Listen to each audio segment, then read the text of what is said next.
नमस्कार, बहुत स्वागत है आपका न्यूज़ 18 के डिजिटल प्लेटफॉर्म पर। रक्षाबंधन आने को है और रक्षाबंधन से पहले बहुत सी ऐसी चीज़ें हैं जो घरों में आप करते हैं। दिवाली से पहले आप घर की सफाई करते हैं, होली से पहले आप पकवान बनाते हैं तो घर की सफाई करते हैं। लेकिन क्या आप जानते हैं कि रक्षाबंधन से पहले भी घर की सफाई करना बहुत ज़रूरी है?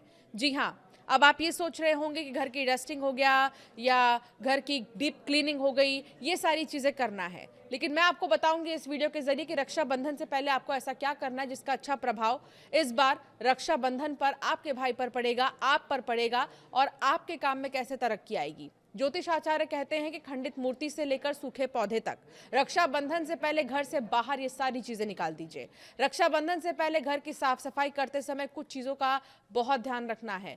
कुछ चीजों को बाहर करने की सलाह वास्तु और धार्मिक मान्यताओं में दी जाती है।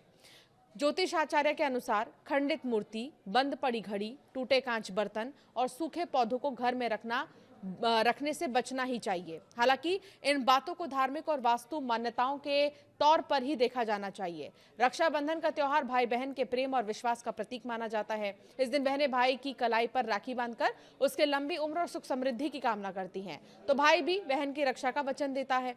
दरअसल सावन पूर्णिमा के दिन मनाए जाने वाले इस पर्व को लेकर घरों में तैयारियां शुरू हो जाती हैं। त्योहार से पहले घर की साफ सफाई, सजावट का भी खास महत्व है। बता दें कि वास्तुशास्त्र की मान्यताओं के अनुसार घर में रखी कुछ चीजें नकारात्मक वातावरण का कारण बन सकती हैं। ऐसे में रक्षाबंधन से पहले इन चीजों को घर से बाहर करने की सलाह दी जाती है। टूटी हुई मूर्तियां, बहुत जरूरी है कि आपके मंदिर में कोई टूटी हुई मूर्ति है तो उसे तुरंत हटा दीजिए, मंदिर में उसको ना रखें। ज्योतिष आचार्य के अनुसार त्योहार से पहले घर की सफाई करने के साथ लंबे समय से बेकार पड़ी और टूटी हुई चीजों को हटा देना चाहिए। इससे घर व्यवस्थित रहता है और सकारात्मक माहौल बनाने में मदद मिलती है। हालांकि इन बातों को धार्मिक और वास्तु मान्यताओं के तौर पर ही देखा जाना चाहिए। उन्होंने कहा कि घर के मंदिर में अगर देवी देवताओं की कोई मूर्ति टूट गई है या खंडित हो गई है तो उसे पूजा स्थल पर नहीं रखना चाहिए। वास्तु और धार्मिक मान्यताओं में खंडित मूर्ति को मंदिर में रखना उचित नहीं माना गया है। ऐसी मूर्ति को सम्मान पूर्वक हटाकर धार्मिक परंपरा के अनुसार उसका निस्तारण किया जा सकता है। अगर विसर्जन की परंपरा अपनाई जाए तो स्थानीय नियमों और पर्यावरण का भी ध्यान रखना जरूरी है। इसी तरह घर में लंबे समय से बंद पड़ी घड़ी को भी हटाने की सलाह दी जाती है, क्योंकि वास्तु मान्यताओं में बंद घड़ी को रुके हुए समय का प्रतीक माना जाता है। ऐसा कहा जाता है कि इससे घर के माहौल पर नकारात्मक प्रभाव पड़ सकता है और कामकाज में रुकावट जैसी स्थिति बन सकती है। अगर घड़ी ठीक हो सकती है तो उसकी मरम्मत करा लीजिए, लेकिन अगर वो पूरी तरह से खराब हो चुकी है तो उसे घर में यूं ही संभाल कर रखने से बचना चाहिए।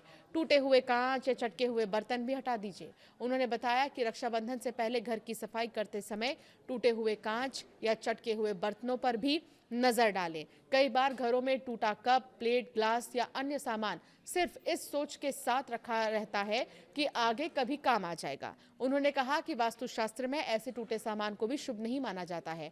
मान्यता है कि इससे घर में नकारात्मक ऊर्जा का प्रभाव बढ़ सकता है, इसीलिए जो बर्तन इस्तेमाल के लायक नहीं है उन्हें बाहर कर देना बेहतर है। अब आते हैं सूखे पौधों पर। सूखे पौधों को भी घर से हटाना चाहिए। इसके अलावा घर की बालकनी, आंगन या कमरे में सूखे पौधों को भी हटा देना चाहिए। उन्होंने बताया कि हरे भरे पौधों को जहां जीवन और सकारात्मकता से जोड़कर देखा जाता है तो पूरी तरह से सूखे पौधों को वास्तु में अच्छा नहीं माना जाता। उन्होंने कहा कि रक्षाबंधन से पहले सूखे पौधों को हटाकर उनकी जगह स्वस्थ और हरे पौधे लगाए जा सकते हैं। उन्होंने ये भी बताया कि रक्षाबंधन जैसे त्योहार के पहले घर की सफाई केवल धार्मिक मान्यता नहीं है, बल्कि घर को व्यवस्थित रखने का भी अच्छा अवसर है। उन्होंने कहा कि बेकार और टूटे सामान को हटाने से जगह साफ रहती है और त्योहार का माहौल भी खुशनुमा बना रहता है। ऐसे में रक्षाबंधन से पहले घर की सफाई के साथ इन चीजों को भी जरूर जांच लें। और हम आपको क्यों बता रहे हैं ये सारी चीजें आपको करनी है?